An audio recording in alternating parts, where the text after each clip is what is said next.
Bonjour et bienvenue dans cette vidéo où on va parler ensemble du e-commerce et de la relation client. On est dans un domaine qui n'a jamais été aussi présent qu'actuellement, surtout avec la période de crise sanitaire. Donc les besoins non essentiels ont fortement contribué à développer le réflexe du e-commerce chez les consommateurs. Et on s'est rendu compte que les services de livraison se sont adaptés. Le e-commerce comporte pourtant un énorme défi, et ce défi, c'est justement la relation client. Alors voyons d'abord le multicanal comme clé de différenciation. Il va falloir éviter le tout Internet. Il va falloir proposer d'autres canaux. Téléphone minimum, le téléphone et l'email. Il faut qu'on comprenne qu'il y a une équipe qui travaille derrière. Il faut que l'internaute soit rassuré par rapport à tout ça. Et se passer des réseaux parallèles, des canaux parallèles, peut faire perdre des ventes selon le profil des internautes, selon l'urgence de la demande. On va avoir besoin en tant qu'utilisateur de s'assurer que notre commande est bien prise en compte et que tout se passe comme prévu derrière une fois qu'on a fait notre commande. Donc si les internautes n'ont pas accès à des canaux diversifiés, autres que le tout Internet, il va y avoir des pertes de vente et d'efficacité. Alors les réseaux sociaux, bon, bah, c'est un incontournable, c'est là que passe la recherche d'informations sur l'entreprise.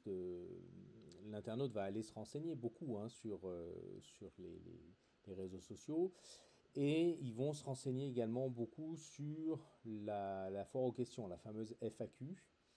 Donc attention, c'est un outil à double tranchant, c'est-à-dire que oui, c'est important pour les moteurs de recherche, c'est important pour les référencements naturels, pour aider l'internaute à se repérer, mais vous ne pouvez pas tout expliquer dans une foire aux questions. Et c'est surtout un outil qu'il faut mettre à jour régulièrement, donc attention à tout ça. Alors, maintenant qu'on a vu le multicanal comme clé de différenciation, on va s'intéresser maintenant au conversationnel. Conversationnel comme facteur clé de succès pour compenser l'absence de présence physique. Donc on est toujours dans cette notion de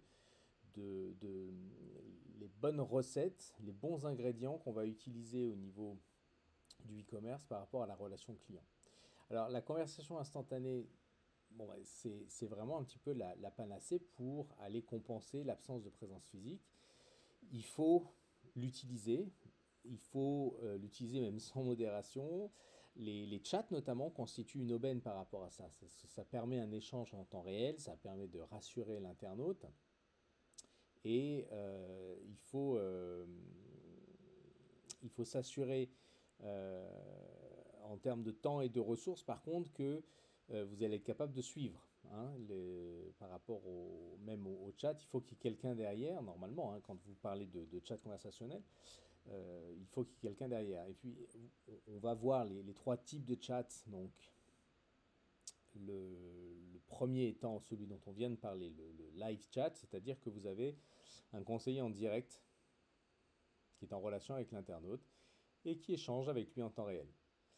Ça, intéressant, bonne prise de contact, mais il faut faire attention parce que ça prend du temps, ça demande quelqu'un évidemment, et en termes de temps et de ressources, c'est pas toujours évident à gérer.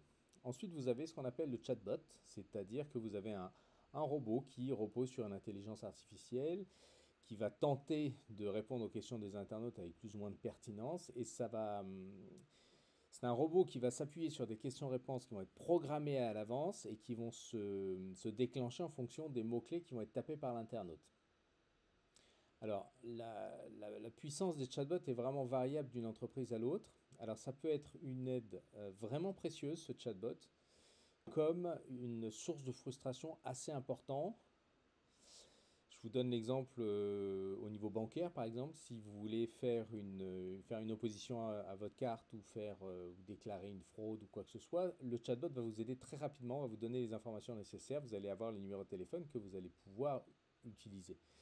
Maintenant, si vous posez une question un petit peu plus difficile, il ne va pas être en mesure de vous aider. Et comme il est programmé pour ne jamais vraiment faire appel à une personne humaine, et il va pas vous passer ou c'est rare en tout cas, qu'il vous passe un conseiller. Donc dans ce cas-là, vous allez être vraiment très frustré, très frustré. Et dans tous les cas, le plus important, c'est justement, si vous avez un chatbot, de bien expliquer, si votre entreprise détient un chatbot, de bien expliquer que ce n'est pas un robot humain, de ne pas faire croire qu'il y a un humain qui est derrière le clavier, parce que c'est pire que tout.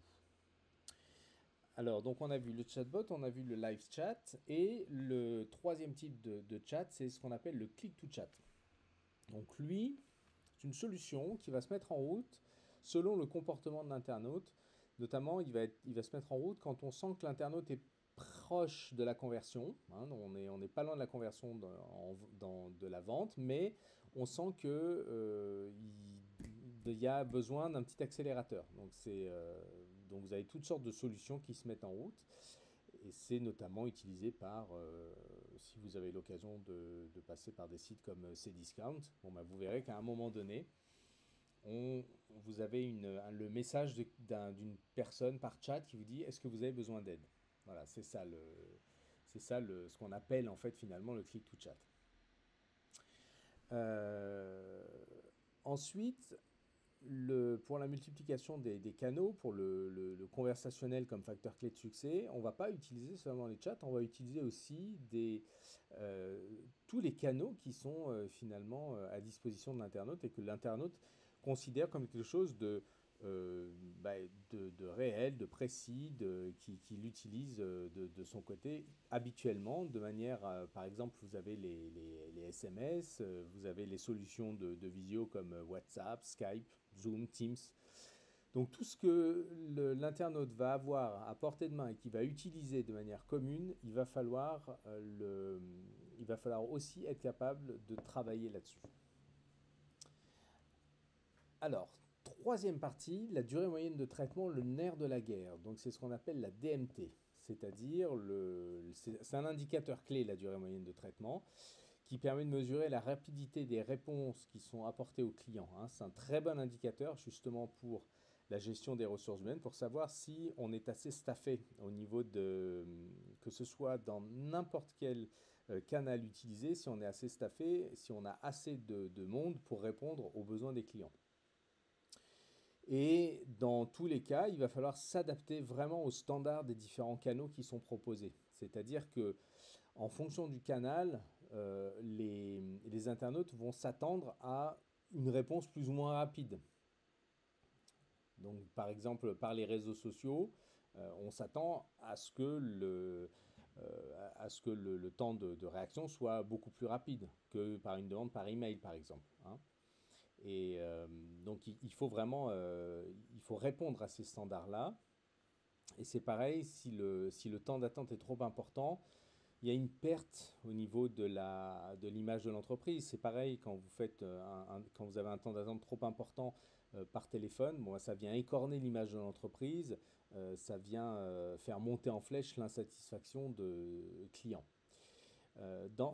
Dans cette optique-là, c'est vrai que les solutions CRM, qui sont les solutions de gestion de la relation client, hein, CRM en anglais c'est Customer Relationship Management, donc les solutions de gestion de la relation client vont permettre finalement de gérer ça, de tout le temps mesurer en fait le temps, enfin la DMT, hein, la durée moyenne de traitement.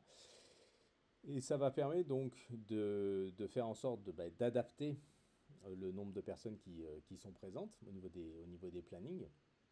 Et surtout, là où c'est intéressant, le CRM dans tout ça, c'est que ça va permettre de centraliser les demandes qui vont être multicanales. C'est-à-dire que une demande va pouvoir être prise en compte sur plusieurs canaux, et puis il va y avoir une priorisation des demandes selon le motif ou même selon le statut du client, de manière à faire rimer un petit peu logistique et satisfaction client, puisque vous trouveriez ça normal si vous êtes un client régulier d'être traité avant des nouveaux clients, par exemple, à moins qu'un nouveau client décide que ce soit plus intéressant en tant que nouveau client, d'être mieux pris en compte que des clients habituels, puisqu'il ne connaît pas encore le service ou il ne connaît pas encore l'entreprise. Quoi qu'il en soit, c'est vraiment quelque chose qui est vraiment à prendre en compte et le CRM est là pour prioriser tout ça, pour prioriser les demandes, pour faire en sorte que tout aille dans le bon sens. Alors ensuite, on va attaquer la quatrième partie qui est l'e-réputation et le multicanal. Alors, les avis de consommateurs constituent un levier puissant pour booster les ventes, mais c'est un outil à double tranchant. C'est vraiment, ça peut aussi dégonfler tout aussi vite les volontés des utilisateurs, des internautes de venir acheter chez vous. Et si vous voulez, la gestion des avis sur les réseaux sociaux ou sur les sites spécialisés comme Avis Vérifié, Critizer, tout ça, c'est plus du tout une option. Donc, c'est vraiment quelque chose qu'il faut prendre en compte dans sa réputation. Et il est aussi de bon ton d'aller proposer aux clients d'aller poster un avis soit sur le site de l'entreprise ou bien sur les plateformes d'avis ou encore sur le business Google My Business de l'entreprise. Mais de toute façon, ce qu'il faut retenir par rapport à votre e-réputation, c'est que quels que soient les commentaires, il va falloir aller répondre à ces commentaires. Même s'ils sont farfelus, il faut répondre de manière tout à fait correcte et de manière à ne pas avoir de surenchère. Parce qu'en fait, c'est ça qu'il faut éviter, c'est la surenchère du mécontentement ou quand vous avez des commentaires farfelus, que ça monte, la mayonnaise monte, alors que finalement, il aurait suffi de désengorger tout ça en amenant une réponse neutre dès le départ. Hein. C'est pas la peine de... Alors, il existe, sachez, par rapport à la e-réputation, des outils de veille sur le web, comme sur les réseaux sociaux ou sur les sites d'avis. Vous avez la possibilité de suivre tout ça. Hein. Donc ça, c'est très important pour les entreprises. Cinquième chose, l'humanisation du service client. Alors là, on est dans quelque chose d'assez sensible parce que vous avez on voit bien qu'avec le e-commerce, la relation client, on est dans une sorte de systématisation. Et donc, on se rend compte que de plus en plus, le consommateur, l'internaute, est sensible à la personnalisation. Et cette personnalisation-là va constituer un élément de différenciation excessivement fort. Hein.